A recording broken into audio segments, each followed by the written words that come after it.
السلام علیکم محترم ناظرین، 14 رجب المرجب کا وظیفہ۔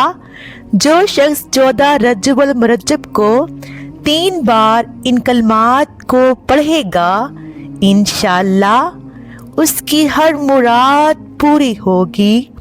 بسم اللہ الرحمن الرحیم۔